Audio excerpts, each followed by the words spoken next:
Семејствата со мали плати може да аплицираат за ваучери од 3000 денари наменети за купување училиштен прибор во учебната 2020-2021 година.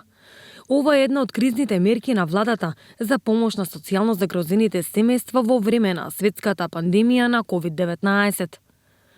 Помошта се однесува на ученици запишани во јавните средни училишта кои живеат во семејства со низок доход.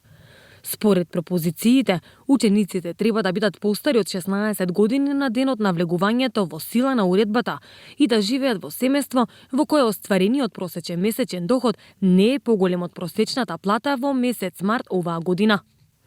Според огласот на Министерството за образование и наука, под училиштен прибор се подразбира тетратки, листови за боење, прибор за пишување, прибор за боење, бои, училишни торби, гуми за бришење, острилки за моливи, прибор за пенкала и моливи, технички моливи, калкулатори, глина за моделирање, линијари, шестари, лектири, брајова хартија, како и спортска опрема за потребите на наставата за спорт и спортски активности.